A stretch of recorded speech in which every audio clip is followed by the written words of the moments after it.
আবরার ফাহাদ এই একটি নাম যখন আমরা উচ্চারণ করি এখনো 5 বছর পরে এসেও আমাদের শরীর শিউরে ওঠে।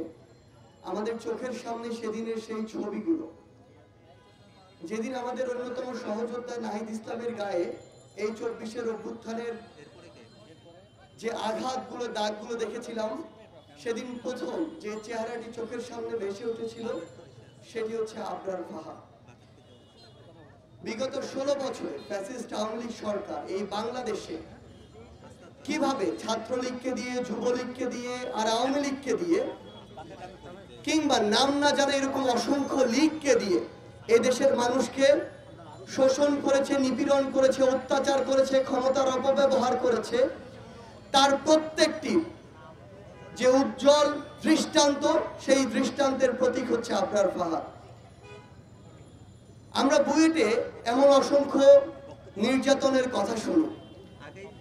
যখন থেকে আমরা এই আবরার ফাহাদকে হারিয়েছি তখন থেকে এই চিত্রগুলো, গল্পগুলো ওই বুয়েটে ছাত্রলীগ নিষিদ্ধের একটি প্রক্রিয়ার মধ্য দিয়ে আমরা বিভিন্নভাবে শুনতে থাকি।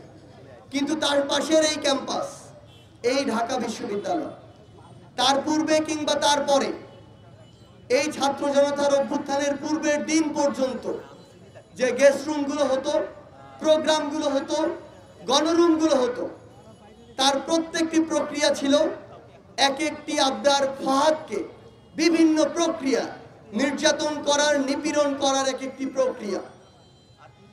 আজকে ঢাকা বিশ্ববিদ্যালয়ের ছেলেদের যে হলগুলোতে প্রথম বর্ষের শিক্ষার্থীরা সিট পাচ্ছে, সেই হলগুলোতে এক প্রকার কৃত্রিম সিট সংকট তৈরি করে 3 বছর আমাদেরকে গণরুমে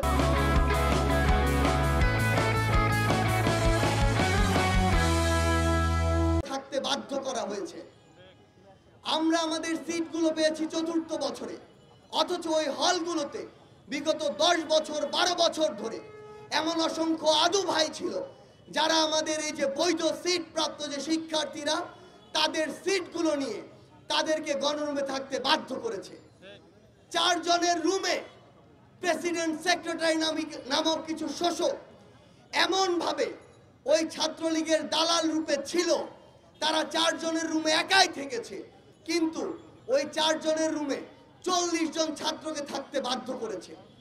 আমাদের মনে আছে প্রথম বর্ষে 4 জন শিক্ষার্থীর যে রুমে আমরা 40 জন ঘুমিয়েছি, এক পাশে ফ্লোরিং করে কাত হয়ে ঘুমিয়েছি, আরেক পাশে কাত হওয়ার জায়গাটুকু পাইনি। সকালে যখন ক্লাসে যেতাম ওই এক পাশ ব্যথা হয়ে থাকতো।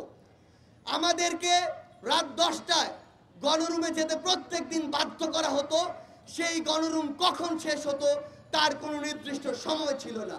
রাত 12টা, 2টা, 3টা, এমনকি ভোর পর্যন্ত ফজরের আজান ওই গণরুমে, ওই গেস্ট রুমে হয়েছে, এমন অসংখ্য ইতিহাস রয়েছে।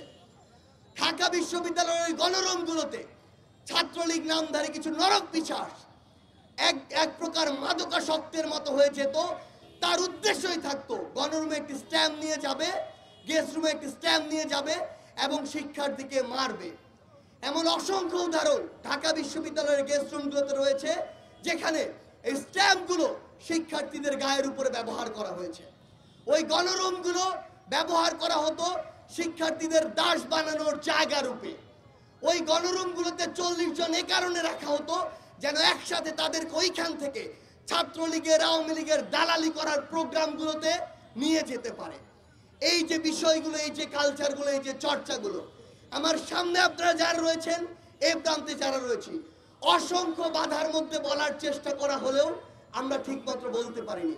কিন্তু এখন সময় এসেছে, এই যে অসংখ্য জীবন দেওয়ার বিনিময়, আমার ভাই, আমাদের ভাই শহীদ আবরারের জীবনের বিনিময় এই বাংলাদেশের ছাত্র জনতার অভ্যুত্থানের পরবর্তী নতুন একটি সময় এসেছে।